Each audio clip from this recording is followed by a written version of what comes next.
Les mains dans la pop. Ok, Les mains dans la pop. c'est les mains, C'est ma nouvelle obsession. mais dans la pop. Bonjour et bienvenue dans Les mains dans la pop. Ici Mao Drama et en face de moi l'incroyable Audrey. Nous avons aussi un autre invité, mais on vous en parle dans 2 secondes. Actu, tendance et décryptage de la pop culture, mais aussi gloire et déboire des célébrités qu'on aime et qu'on déteste en secret. En tout cas, vous pouvez lâcher les réseaux, on scrolle pour vous. Alors, petit mémo, cette semaine, on a enregistré en avance notre épisode. Alors, pour délibérer des winners et losers de la semaine, on se retrouve tout droit dans le futur par note vocale, comme des copains qui vous débrieferaient de l'actu finalement. Et notre sujet du jour, c'est quelqu'un d'assez incroyable. C'est Franck Lao. Bonjour Franck Lao, comment vas-tu ? Salut, ça va très bien. Merci de m'inviter. On est hyper heureux et heureuse Vraiment. de te recevoir. Genre, for real, ça veut dire pour de vrai en anglais. On célèbre la sortie de ton livre qui s'appelle Décolonisons-nous, qui est le même titre que ton compte Instagram. Mais ça, on en reparle dans 2 secondes. Tout de suite, les winners et les losers de la semaine. Win ou lose, telle est la question. Quel loser. C'est ma nouvelle. Elle, je l'aime trop. icône. Le gagnant ou le perdant de la semaine. Roulement de tambour.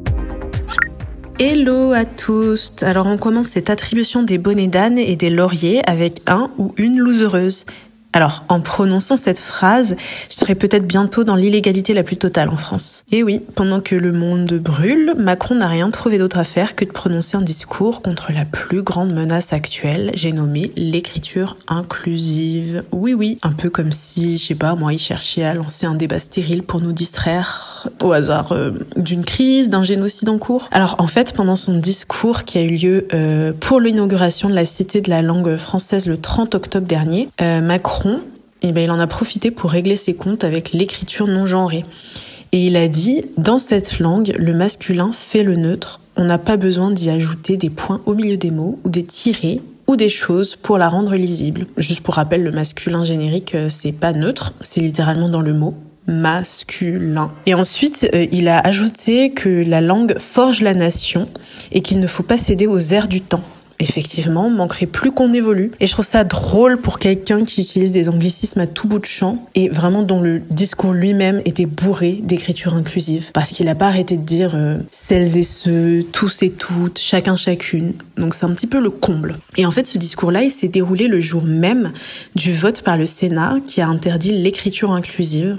Vous avez bien entendu. Et les sénateurs et sénatrices, oui, je suis rebelle, ont adopté une proposition de loi avec 221 voix contre 82. Donc vraiment une écrasante majorité. Et en fait, c'était une loi qui a été proposée par la droite et qui était censée protéger le français de dérives. Et la loi, elle veut bannir l'utilisation de l'écriture inclusive, entre autres dans les contrats de travail, modes d'emploi ou règlements intérieurs d'entreprise. Et donc, les sénatrices, oui, je suis toujours rebelle, en question, ils ne sont pas allés de main morte sur l'écriture inclusive. Et donc, selon LE, l'écriture inclusive affaiblit la langue française en la rendant illisible, imprononçable et impossible à enseigner. Et ça serait une idéologie mortifère. Mortifère, carrément. Alors moi, je suis étonnée. Je pensais que le français, c'était une langue vivante, qu'elle pouvait évoluer, être dépoussiérée. Je pensais pas que inclure le féminin et le neutre, ça mettait la nation en péril. Alors juste pour rappel quand même, la dérive en question, donc à savoir l'écriture inclusive, ça sert juste à éviter les biais de genre et donc à faire en sorte que le sens d'un mot ou d'une phrase soit pas influencé par le genre, d'apporter une certaine neutralité et d'inclure tous les genres. Donc si par exemple je dis docteur, le but c'est pas de penser seulement à un homme grisonnant avec des lunettes, mais d'inclure tout le monde. Et donc pour ça, il y a plusieurs trucs. Il y a la neutralisation avec des termes épicènes, donc c'est des mots non genrés, comme par exemple scénariste ou scientifique. Il y a la reféminisation des mots avec une forme double. C'est par exemple quand notre cher président dit celles et ceux. Et il y a aussi une forme à l'écrit avec un point médian, le fameux. Et il y a aussi des contractions de mots, comme par exemple le mot c'est-le pour dire celles et ceux. Moi par exemple, j'utilise les pronoms yel. Donc c'est la contraction de il et elle, parce que je me reconnais pas dans la binarité homme-femme des genres. J'avais pas réalisé que je menaçais l'ordre public. Et l'écriture inclusive, figurez-vous que c'est plutôt efficace, puisqu'il y a une nouvelle étude de psycholinguistique qui est sortie fin septembre, et qui prouve justement son efficacité sur les biais de genre. Et donc les mots non genrés, ça limiterait les biais, et le point médian, ça les supprimerait complètement. Et donc comme c'est efficace, évidemment, Macron veut l'éradiquer. Bref, Mao, est-ce que t'as des nouvelles un petit peu plus réjouissantes pour faire baisser ma tension ? Si certains pays font du moonwalk, eh ben écoutez, il y en a d'autres qui font des sauts de biche. C'est une métaphore dansée pour vous dire que certains, pas tous, mais certains avancent en termes de droits LGBT et de reconnaissance d'injustice. Et c'est le cas de l'Autriche, petite surprise pour le pays qui est pas forcément le plus progressiste, mais qui vient de voter dans son budget 33 millions d'euros alloués pour les personnes qui ont été molestées par des lois clairement anti-homosexualité. Alors l'homosexualité, elle a été dépénalisée en 1971, mais malgré cela, plein de lois ont été créées par la suite pour quand même criminaliser les personnes LGBT, particulièrement les hommes gays. Par exemple, la prostitution était interdite pour les hommes gays uniquement. La promotion de la fornication entre personnes de même sexe l'était également. Il y avait une limite d'âge pour les relations sexuelles homosexuelles, fallait avoir plus de 18 ans. Quand pour les hétéros et les lesbiennes, c'était 14 ans. Il y avait aussi l'interdiction de créer des associations LGBTQIA+. Et je trouve qu'il est important de noter cette reconnaissance de crimes, d'injustice d'État qui matérialise une demande de pardon, en tout cas celui de la première ministre Alma Zadig le 19 octobre dernier, qui fait qu'on n'est plus dans des paroles en l'air, on n'est pas là genre parole, comme disait Dalida, mais dans des actions. Dans des actions. Et je pense que ça, c'est à faire dans la vie publique et dans la vie personnelle. Plus d'actions, moins de paroles. Après cette bonne nouvelle, je vais parler d'un petit truc qui m'a rendu triste. Sur un tout autre sujet, qui est la mort de l'acteur Matthew Perry, iconique pour avoir joué Chandler dans Friends, mais qui était aussi un homme plein de résilience et de courage et qui faisait face à des addictions hyper difficiles. En 1997, il a eu un accident de jet ski. Pour aller mieux, on lui donne un antidouleur qui s'appelle le Vicodin. Et je vous invite à regarder un documentaire qui est sur Netflix qui parle du fait qu'il y a énormément de médicaments qui sont en réalité truffés de drogue et les entreprises, les industries pharmaceutiques font ça pour vendre plus de cachets qu'il ne le faut, sauf que ça met en péril des vies de gens qui n'ont même jamais pris de drogue dite dure. Matthew Perry, il est pas mort finalement d'une addiction à la coke. Il est mort d'une addiction à un antidouleur qui a fait qu'il en a pris jusqu'à 50 par jour à certains moments. Il a aussi créé plein d'espaces pour parler d'addiction, une fondation à son nom pour aider ceux qui sont en lutte contre cette maladie. Et le jour de sa mort, d'ailleurs, il est pas mort en teufant ou il est mort d'un arrêt cardiaque dans son jacuzzi qui a fait qu'il s'est probablement noyé. En tout cas, moi, je voulais remercier cette personne pour tous les rires qu'il m'a offert, qu'il nous a offert, tout le bonheur et l'exemple d'une vie de résilience et qui n'est ni noire ni blanche, qui est grise. Le sujet de la semaine. On va parler de quoi cette semaine ? Vous avez des idées ? Ultra cringe. On peut dire que c'est vraiment nul ou pas ? Elle a osé. Le sujet de la semaine, comme on vous le disait pendant le sommaire, c'est Franck Lao, notre invité du jour, l'auteur d'un superbe livre qui vient de sortir, qui s'appelle « Décolonisons-nous ». Alors, pour te présenter à tout le monde, puisque tout le monde ne connaît pas l'incroyable personne que tu es, j'ai décidé de faire ta biof. C'est une bio bof. Là, c'est une biof, tu vois. Okay. En gros, j'ai essayé de comprendre quelle avait été ta vie. Et volontairement, j'ai glissé dedans des absurdités, des erreurs. À toi, comme avec un buzz imaginaire, de m'arrêter. Tu peux genre dire n'importe quoi, genre bip, ou bravo les lesbiennes, ou Darmanin rend les OQTF. Enfin, vraiment le truc qui te met le plus à l'aise. Quel est ton buzz de choix ? On va faire bip, simple. Donc, on fait bip et en gros, l'idée, c'est que quand je fais une erreur, tu me corriges pour rétablir la vérité. Comme ça permet un petit peu que tu aies la parole dans ta propre autobiographie, finalement. Alors, Franck, là où vous êtes d'origine sino-laotienne, vous êtes né en France, mais on pense souvent que vous êtes chinois. Bon, on dirait une absurdité, mais malheureusement, c'est la vérité. Vos parents ont fui la guerre civile de cette ex-Indochine française à 7 ans, et aujourd'hui d'ailleurs vous avez 100 ans ou 40 ans ou 13 ans, personne ne sait, vous êtes si sage. Bip. Oh là là. Parce qu'en fait on ne dirait pas qu'il a son âge que quand on voit son visage. Vas-y, je te laisse parler. J'ai 39 ans, donc je suis né en 84. Quel est l'âge qu'on te donne la plupart du temps ? Entre 25 et 30 en général. Magnifique, j'aimerais tellement avoir le même pouvoir que toi. Ta couleur préférée c'est l'injustice ? Bip. C'est vrai, c'était une erreur facile. Ouais, effectivement, pour l'instant, on va dire que c'est la justice sociale, c'est l'antiracisme. C'est ta couleur préférée ? Pour le moment, c'est ce qui m'occupe le plus. Ça fait longtemps que ce thème est rentré dans ta vie, plus particulièrement comme genre un métier, un comme un métier, faudrait qu'il paye déjà. Ah Ah là là, ouais, je te comprends. Mais c'est rentré dans ma vie très tôt, on va dire, au niveau de l'injustice, de la sensibilité à l'injustice, dès le décès de mon père, en fait. Qui est mort suite à l'affaire du sang contaminé. Mais autrement, là où je me suis le plus investi et où j'ai le plus été exposé, c'est forcément mon action sur Instagram il y a 4 ans, où je l'ai démarré de manière anonyme. Absolument. Pour revenir sur le décès de ton père, je concluais ta biographie dessus, mais c'est vrai que c'est un élément qui est hyper important, et dans ton livre et dans ta vie.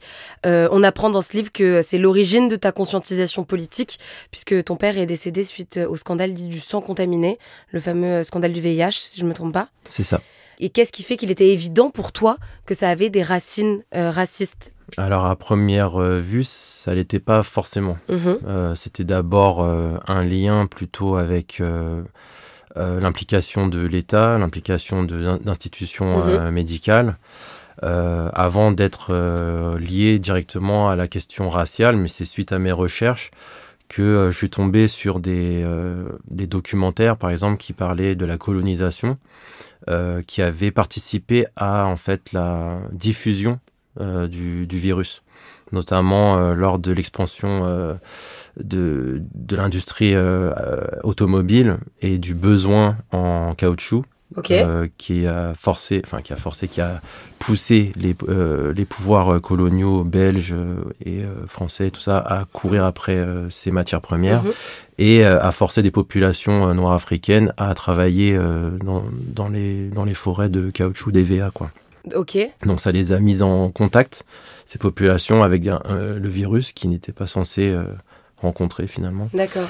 Et ensuite, il y a eu les mouvements de colons ou les mouvements des corps des continents africains vers l'Europe, et puis etc., avec l'exploitation des corps féminins, l'exploitation sexuelle, des choses comme ça qui ont amplifié le phénomène. Ta conscientisation, la première fois qu'elle s'exprime, une des premières fois, mais peut-être que tu vas me dire bip, c'est par le rap. Tu as créé un groupe avec 2 amis en 2001. C'est vrai? C'est faux? C'est semi-vrai? C'est semi-faux? Oui, bip et pas bip, en fait. Il y avait plus d'amis, on était 6, 7, je sais plus. Ok. Il s'appelait comment, ce groupe? Alors, la première, c'était SDLR, Syndicat de la Rime. Alright, j'adore. Grave. Voilà, après, ça voulait dire beaucoup de choses, parce qu'à chaque fois, on cherche aujourd'hui, je dirais séparatiste de la République. Allez. Mais le rap, t'as trouvé que c'était une bonne expression artistique pour pouvoir justement exprimer ses colères? Alors, le rap, oui, forcément, c'est quelque chose... c'est une culture dans laquelle j'ai baigné, le hip-hop. Je suis quasiment né dedans. J'ai grandi en aimant MC Solar, des artistes précurseurs, IAM, NTM, comme beaucoup de ma génération.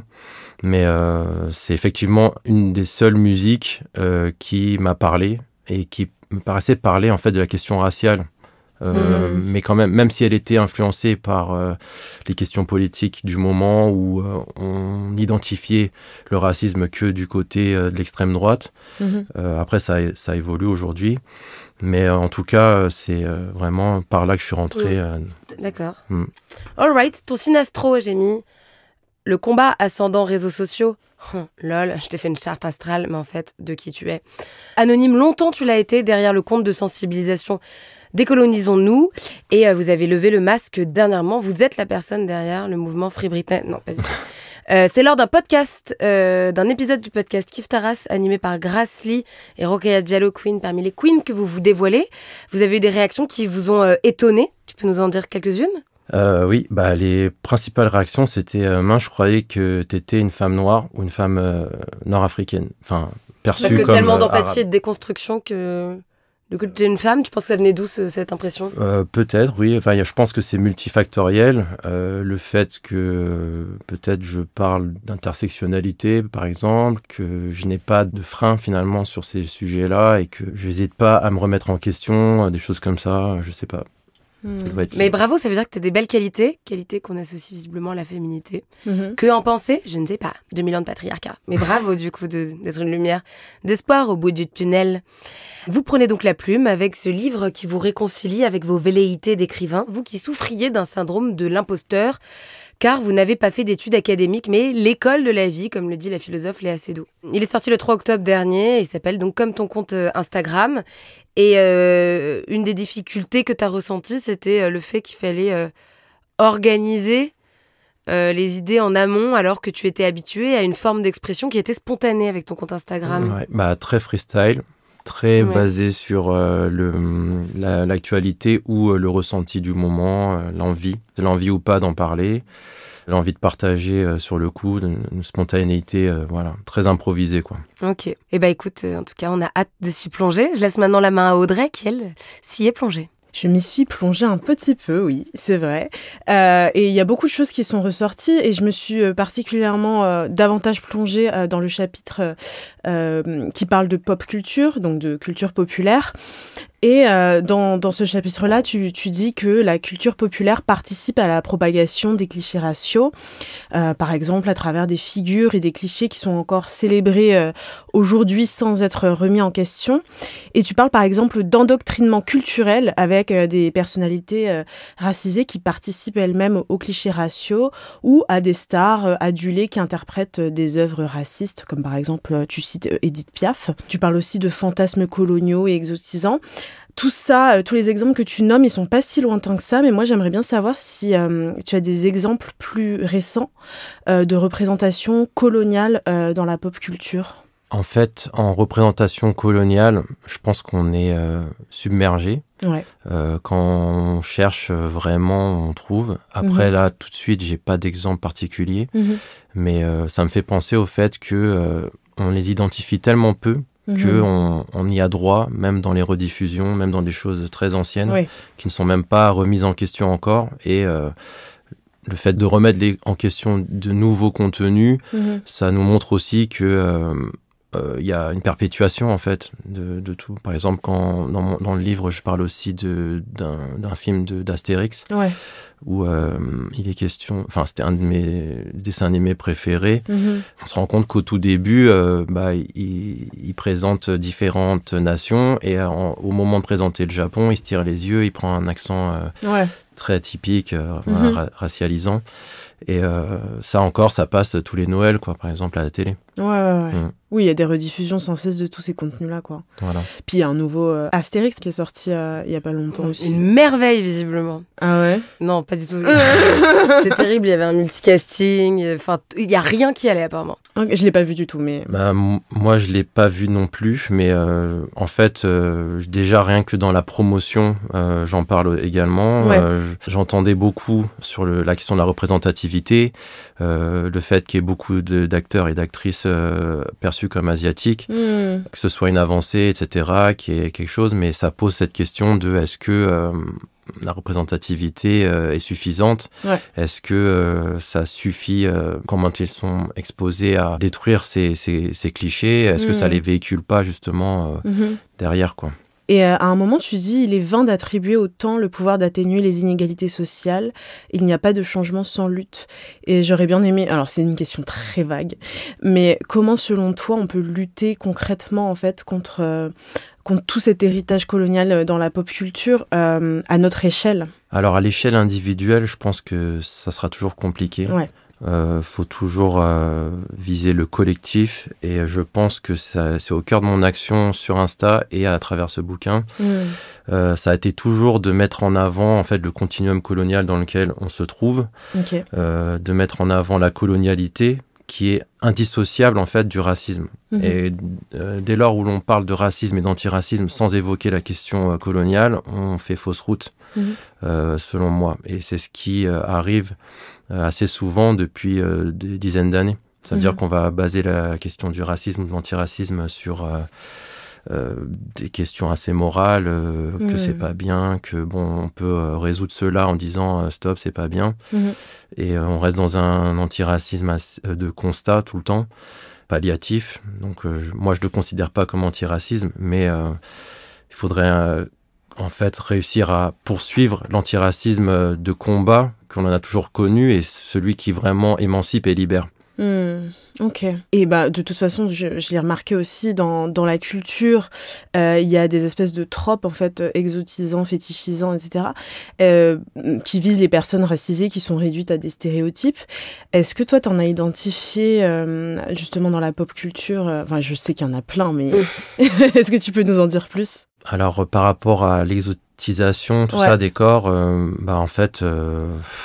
tout au long de mon parcours, et je pense que toutes les personnes non blanches, les premières concernées, les voient, que ce soit dans le cinéma ou par exemple, moi en ce qui me concerne, j'ai été très marqué par un film quand j'étais petit sur la vie de Bruce Lee, qui s'appelait Dragon. Et en fait, il retrace la vie de Bruce Lee, et dedans, justement, il traite de cette question où son corps est convoité donc par celui de sa femme, de sa future femme. Mais il y a une scène où il se trouve dans une voiture, où sa future femme se trouve dans une voiture avec sa copine. Et sa copine lui dit je comprends pas que tu fasses tout ça pour un Chinois, et comment ça se fait que tu puisses oser penser à glisser ta langue dans la sienne, dans sa bouche et tout, mais c'est horrible. C'est ça, quand je l'ai vu à mon âge assez jeune, ça m'a rappelé en fait toutes ces fois où j'avais pu être celui qui était inexistant, par exemple, ce qui n'est pas le cas aujourd'hui avec, par exemple, certaines cultures comme l'avènement de la K-pop. Mais ça pose une autre question, parce que je pense que moi, ce que je représente, ce que je reflète, n'est toujours pas dans ces codes-là. Et on se rend compte que la racialisation des corps participe d'une mode, et d'une racialisation d'un côté éphémère, et que on va devenir une mode, et on va passer de mode selon un regard dominant, quoi. Ouais. À un moment donné dans le livre, tu parles du rôle du rire dans tout ça, et tu parles d'un humour racial à la française. J'aurais bien aimé que tu développes, que tu nous dises un petit peu pour toi qu'est-ce que c'est l'humour racial à la française. Alors l'humour racial à la française, je pense que j'ai grandi dedans. Déjà dans les années 80, on avait à l'école, on aimait beaucoup se rappeler les blagues de la veille qu'on avait vues à la télé, par exemple des Inconnus. Il y a un exemple assez parlant, c'est celui, je sais pas si tu vois, quand elle se grime en personne antillaise à l'hôpital. Oui, je vois très bien. Voilà. À la Poste aussi, il me semble, il y a un truc comme ça. Il doit y en avoir, ouais. Et puis il y a par exemple, là, c'est un bon exemple où les trois ou quatre, je sais plus, imitent, appuie ce cliché selon lequel les Antillais seraient feignants et qui prendraient du temps à réagir et tout. T'as par exemple aussi la parodie de Bioman, qui était un programme pour enfants d'origine japonaise, qui passait au Club Dorothée. Là, ils ont appelé ça Bioman, et en fait, ils se sont grimés en asiatique de l'Est, avec la peau un peu jaunâtre, les yeux tirés et un accent très fort.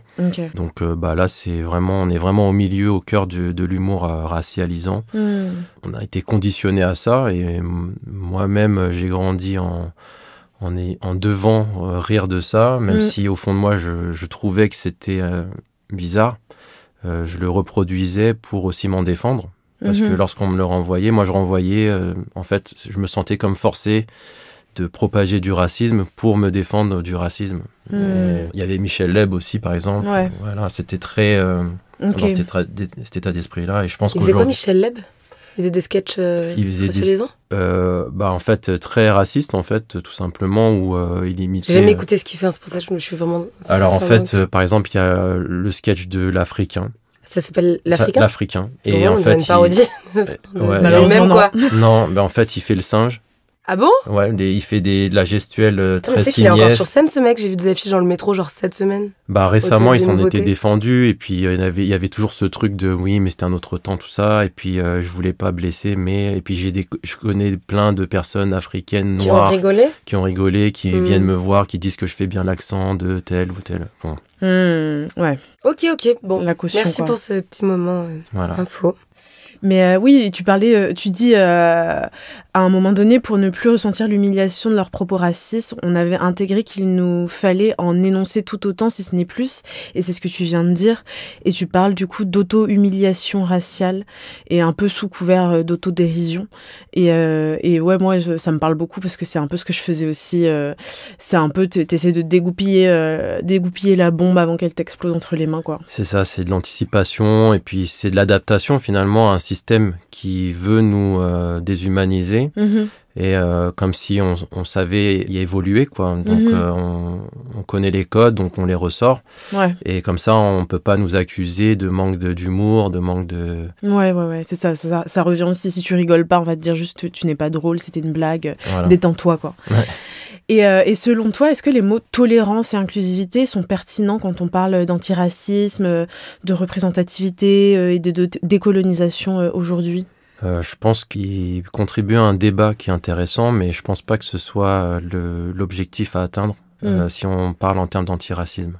Okay. Parce que l'inclusivité, pour moi, c'est l'évolution finalement de l'intégration, qui est l'évolution de l'assimilation. Il y a toujours un rapport de force et de domination qui concerne un groupe qui va inclure, et un groupe qui doit être inclus, quoi. Donc, oui, il y a toujours un rapport de force, un dominant qui tolère et qui s'accommode un peu de la situation et l'autre groupe dominé. Voilà, et c'est en ça que, par exemple, quand je parlais tout à l'heure de prendre conscience de la colonialité, c'est peut-être de manière utopique que je le faisais en lançant le compte Instagram, mais moi, dans ma vision des choses, il faut que ce soit une prise de conscience massive et majoritaire, sans quoi le pouvoir politique que pourrait avoir l'antiracisme ne serait pas. Voilà. Donc il faudrait aller plus loin en fait que juste la question de la représentativité et se dire voilà, à l'affiche il y a des personnes noires, il y a des personnes asiatiques, quoi. Bah, c'est clairement une question de pouvoir et de politique. Ça veut dire que qui va être décisionnaire, qui va mettre l'argent et où ça va être mis et pour dire quoi finalement. Parce que on peut mettre des corps non blancs partout, mais si le propos il n'est pas pertinent et vraiment antiraciste, et si il va juste répondre à une certaine lutte actuelle ou à une certaine demande actuelle sans aller plus loin, finalement dans la racine du problème, étymologiquement dans la radicalité en fait. Ce qu'il faut pour aller à la source du problème, on va toujours être dans la réaction. Ouais, puis c'est très en surface, quoi. Et à un moment, tu parles aussi d'hypervigilance versus l'insouciance quand on consomme de la culture. Donc l'hypervigilance qui serait quand même propre aux personnes racisées et l'insouciance des personnes du coup non racisées quand elles consomment de la culture. Est-ce que pour toi, les personnes racisées peuvent quand même avoir accès à cette insouciance au divertissement aujourd'hui ? C'est une vigilance qu'il faut avoir, finalement. Ça veut dire toujours être aux aguets et puis se dire je vais chercher un contenu qui me semblera ne pas être me trigger ou quoi. Okay. Mais en tout cas, cette notion qui a été évoquée par Mabula Soumaoro, ce droit à la légèreté, il est important, mais il est difficile à avoir parce qu'on a ce qu'on appelle la charge raciale en parallèle avec la charge mentale. Le fait de toujours devoir expliquer, de toujours faire attention tout ce qui a trait à la question raciale autour de soi, aux personnes qui ne seraient pas aguerries sur le sujet, c'est mentalement usant, quoi. Ouais, carrément. Et tu parles aussi de trauma porn dans la pop culture, dans les médias. C'est-à-dire qu'on serait en fait habitué à avoir de la violence infligée au corps racisé. Rapidement, est-ce que tu peux nous expliquer un peu d'où ça vient et peut-être nous dire, est-ce que pour toi, tu penses que ça perpétue une violence dans la vraie vie ? Cette violence qu'on voit à l'écran, par exemple ? Oui, carrément, en fait. Le trauma porn, c'est le fait d'exposer aux yeux de tout le monde, à la conscience de tout le monde, la violence qui s'applique au corps et aux esprits racisés, défavorablement racialisés. On va s'habituer à ça, on va même en faire des divertissements, enfin du cinéma, des choses comme ça. Et d'ailleurs, dans le livre, quand je parle de l'inverse, quand on va exposer des corps blancs à une certaine violence auquel il n'est pas habitué, là, il y a des levées de boucliers dans tous les sens dans notre société. Par exemple, comme le clip du rappeur... Nick Conrad, c'est ça ? Nick Conrad, voilà, ça avait foutu un bazar pas possible de manière médiatique. Mais c'était quoi son clip ? En fait, c'était Pendez les Blancs. Ah, ok, c'est bon, je l'ai. Voilà. Oui, je me rappelle de ma mère dire quoi ? Donc, en fait, voilà, le concept, si on s'y intéresse, on se dit, c'est une uchronie, c'est quelque chose qui n'existe pas, mais qui est vraiment poussé à l'extrême pour forcer les gens à réfléchir. À se poser des questions. Voilà, à se poser des questions. Dans l'autre sens, par contre, on a beaucoup de films qui traitent de l'esclavage, des guerres, par exemple, qui ont eu lieu au Vietnam, des choses comme ça. Et on a tout le temps des images de violence qui ont été appliquées, qui ont été réelles. Par exemple, du viol sur ces corps-là, alors que ces corps, voilà. Quand c'est sur un corps blanc, on voit tout de suite la différence de réaction. Voilà, et parce que ça n'a jamais existé, en tout cas dans ce contexte-là, on se dit non, mais là, ça n'a jamais existé, c'est pas historique, donc ça sert à rien d'en parler, c'est violent, c'est... D'accord. Donc l'histoire serait un peu un prétexte aussi pour finalement... toujours montrer la même chose à l'écran, quoi. Voilà. Et est-ce que pour toi, du coup, toutes ces... J'imagine que oui, mais est-ce que toutes ces représentations, ça a un impact sur ta santé mentale et sur celle de tes proches ? Moi, je sais que par exemple, oui. Évidemment, quand on voit le trauma porn, quand on parle aussi d'hypervigilance, faire attention... à tous les contenus qu'on regarde et voir aussi que les personnes autour de nous qui sont pas racisées ne voient pas justement où est le problème dans certains contenus. Tout ça, ça participe forcément à la dégradation de la santé mentale. Je voulais savoir si c'était le cas pour toi aussi. Oui, maintenant, moi, c'est le cas parce que une fois qu'on prend conscience que ça nous détruit finalement mentalement, là, on accorde une attention particulière à éviter tout ce genre de contenu. Et malheureusement, c'est difficile parce qu'on est dans une société où une majorité ne va pas voir le mal là où il est, et du coup on y est exposé de manière constante, et notamment mes enfants. Lorsque je parlais tout à l'heure d'Astérix et les 12 travaux d'Astérix, quand ils m'ont demandé si j'avais un dessin animé à leur conseiller, je leur ai conseillé, mais je me souvenais plus en fait de cette intro là où quand j'étais petit j'étais passé outre. Et quand ils sont revenus me dire en fait, c'est bizarre, pourquoi il fait ça, c'est raciste. Et du coup, j'ai fait, ah bon ? Et quand j'ai revu la scène, ça m'a replongé 30 ans en arrière en me disant, ah ouais, mais j'avais oublié complètement ce truc, où je me sentais très mal, et où je l'avais intégré comme quelque chose de normal. Normal, ouais. Ok, donc c'était tes enfants finalement qui t'ont un peu rappelé à l'ordre, quoi. C'est ça. Et ça m'a rappelé que oui, en fait, on est dans une société où il faut faire gaffe à chaque fois, et puis ce qu'on transmet, c'est pas une injonction à interdire de le voir, mais c'est au moins une invitation à en parler avec mes enfants et dire là, tu vois. Avoir plus fort un esprit critique, quoi, être au courant des tenants et des aboutissants pour se faire son propre. Voilà, donc c'est pas du tout de rentrer dans le débat de la cancel culture dont on nous accuse, etc. C'est en fait, avoir un regard éclairé sur les choses. Tout à fait. Et puis expliquer surtout. Et en fait, pour qu'ils puissent se situer dans la société, se dire, ok, c'est comme ça que ça se passe. Et, voilà. Prendre du recul sur les choses, quoi. Mais du coup, on n'a pas cette fameuse insouciance, malheureusement. Non. En tout cas, merci beaucoup, Franck. Merci beaucoup, Franck. Vous pouvez du coup retrouver le livre Décolonisons-nous dans toutes les bonnes librairies de Franck Lao aux éditions JC Lattès. Merci beaucoup. Merci. Aïe, oula, le feu ça brûle. Ça me fascine. Au bûcher. Ok. Ding dong, c'est la sorcière. N'importe quoi. Alors aujourd'hui, dans la rôtisserie, on va parler du musée Grévin et de whitewashing de The Rock, l'acteur. Ok. Est-ce que vous comprenez déjà l'enjeu ? Oui, bien sûr. Ton niveau d'étonnement, il est 0, 0 ou 0 ? 0,00, je pense. Donc le mardi 23 octobre, l'acteur The Rock a partagé une vidéo de l'humoriste américain James Andre Jefferson qui commentait sa propre statue, la statue de The Rock, au musée Grévin. Donc musée Grévin qui est connu pour ses statues. Absolument, être un des musées les plus cringe de France et de Navarre, pour ses statues de cire représentant des stars, et surtout un petit non-détail, la couleur de peau de l'acteur qui était très blanche. Voilà, Okay. je voulais faire comme s'il y avait un mystère, alors qu'on savait ce que j'allais dire. Donc il y a l'humoriste qui dit, on dirait que The Rock n'a jamais vu la lumière du jour, vous l'avez fait ressembler à David Beckham. Et c'est marrant parce que tout à l'heure, Franck, tu parlais de comment l'humour pouvait aider à faire passer ses idées, ou au contraire, comment on pouvait l'utiliser en se disant « Ah, ça me fait rire », puisque The Rock finalement a réagi en partageant la vidéo de l'humoriste qui riait de cet acte raciste. Beaucoup d'internautes y ont aussi vu la ressemblance avec Monsieur Propre. L'acteur a alors demandé au musée de retoucher sa statue de cire, qui avait été inaugurée une semaine plus tôt. Et dans un communiqué de presse du 11 octobre, le musée précisait d'ailleurs que pour réaliser la copie parfaite de l'acteur, 6 mois de travail avaient été nécessaires. Je trouve ça hyper drôle, genre, d'avoir passé 6 mois et vraiment... C'est clair. Je suis en train de regarder la photo. La peau was the detail. Bref, surtout, ils ont dit avoir travaillé toute la nuit pour que la statue soit plus en adéquation avec les attentes de ses fans. Ouh là Pas là. avec la réalité, mais avec les fans qui, j'imagine, selon le musée, on peut plus rien dire, on peut cancel culture. Ils ont aussi dit que c'était sûrement une question de lumière. Bref, on n'est pas prêt et prête d'entendre des excuses de leur part. En tout cas, ce cas de whitewashing est loin d'être le premier. En 2017, c'était le musée Madame Tussauds, basé à New York, qui avait été accusé d'avoir raté et blanchi la statue de Beyoncé.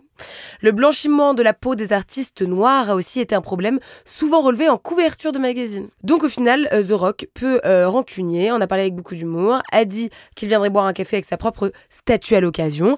J'imagine que c'est cool, ils pourront parler racisme, mais sa statue, comme la société, restera de marbre. Jeu de mots, on est autrice ici. C'est quoi ta reco? Whatever. Franchement, c'est vraiment hyper niche. Je l'ai vu sur Twitter. J'ai pas envie d'être méchante. Mais j'adore. C'est l'heure de la reco intello. Pour vous, j'ai épluché les programmations des musées, j'ai chiné les dernières sorties de bouquins et puis j'ai même passé en revue la liste des événements sur Facebook. C'est pour dire. Tout ça pour vous pondre une reco culturelle que même votre pote le plus artsy ne connaît pas. Alors bon, j'ai pas fait très niche cette semaine.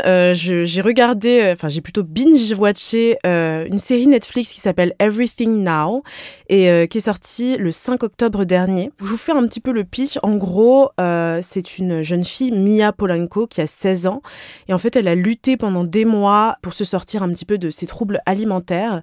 Et elle a préparé une liste de choses à faire pour vivre sa vie d'adolescente sans perdre de temps. Alors, il y a des similarités avec Sex Education, qui est aussi sorti sur Netflix. Donc, c'est une bande d'amis adolescentes au lycée. C'est une série aussi qui est britannique. Il y a quelques personnages queer. Mais pour moi, les ressemblances s'arrêtent un petit peu là, je trouve. Et en gros, on suit le personnage de Mia, qui se rend compte que le monde, il a continué de tourner. Même lorsque elle a passé 7 mois dans un hôpital pour l'aider à combattre son anorexie. Et pendant ce temps, ses amis, ils ont fait la fête, ils ont perdu leur virginité, etc. Enfin, ils ont vécu leur vie d'adolescente. Et puis elle, en sortant de là, elle se met en fait en tête de rattraper le temps perdu. Mais il y a un petit peu sa maladie qui la rattrape et qui reste toujours en toile de fond. Alors moi, j'ai bien aimé cette série. Ça romantise pas les TCA. Ça montre l'impact sur l'entourage familial et amical. En gros, on voit ses amis qui ont toujours un petit peu l'impression de ne jamais faire assez pour elle. Ils s'en veulent, de ne pas toujours voir sa détresse, de pas toujours voir sa maladie. Ils lui cachent certains aspects de leur vie pour pas la fragiliser. En gros, il marche un petit peu sur des œufs. Puis il y a aussi son père qui essaye d'être présent, peut-être un petit peu trop, qui l'étouffe par moments. Sa mère qui arrive pas trop non plus à savoir comment gérer sa maladie et qui réalise pas vraiment en fait la gravité de la situation. Et puis il y a aussi son petit frère qui s'efface et qui tente un petit peu comme ça de rester fort pour l'aider, pour être le pilier de la famille. Et donc on voit évidemment l'impact de la maladie sur son corps, sur sa vie, sur sa santé mentale et sur tout ce que la maladie finalement lui a volé. C'est un petit peu ça le but de la série, puisqu'en fait elle va faire toute une liste, une to-do list, une wish list plutôt de choses à faire pour rattraper le temps perdu. Donc, je sais pas moi, sauter en parachute, tu vois, des trucs un peu comme ça qu'on peut faire. Manger de la viande, non. Manger de la viande. Et en fait, la série, elle se concentre, je trouve, moins sur le pourquoi de la maladie, ce qui est un petit peu, je trouve, le défaut des séries qui parlent de TCA. Qu'est-ce qui lui arrive? Pourquoi est-ce qu'elle est tombée? C'est le symptôme mis en avant et pas l'origine du mal. Et là, je trouve que ça met plutôt l'accent sur le quotidien, sur le chemin de guérison qui est long et qui justement a des hauts et des bas très bas, des rechutes, du désespoir, du deuil aussi parce qu'elle perd des amis. Enfin voilà, ça reste quand même une série Netflix, hein, ne vous attendez pas non plus à des personnages de fous et à des scénarios de malades. Mais je trouve que c'est plutôt cool pour des ados, des jeunes adultes, pour aborder le sujet des TCA. Ça se regarde facilement, ça reste quand même des sujets lourds. Mais je vous conseille cette série, donc je le répète, c'est Everything Now sur Netflix. Merci Audrey, écoute, on ira regarder cette série Netflix Everything Now. N'hésitez pas à dessiner vos copains noirs, mais du coup mettez leur bonne couleur de peau. J'essaie de faire un lien avec la statue de The Rock, qui pour le coup n'avait pas été franchement ressemblante. Et surtout délectez-vous du dernier livre, du premier, mais on espère que c'est pas le dernier, livre de Franck Lao, Décolonisons-nous, qui est paru chez J.C. Lattès et que vous pouvez retrouver chez vos meilleurs libraires. Merci encore Franck d'être venu et de nous avoir donné autant d'informations avec autant de pédagogie. Ouais, merci beaucoup. De douceur. J'ai vraiment adoré ce podcast, les même adoré quoi. Merci. Merci, à bientôt, bye. Les Mains dans la Pop est une émission de Nouvelles Écoutes animée par Audrey Coupé de Kermadec et Mao Drama. Produite par Julien Neuville, enregistrement, montage, mixage par Constant Justin à Caleçon Studio, directrice générale adjointe Nora Issem, directrice artistique Aurore Mailleux, directrice des productions Marion Gourdon, directrice commerciale Emmanuelle Fortunato, chargée de production Mathilde Jonin, assistante de production Lila Bordelais.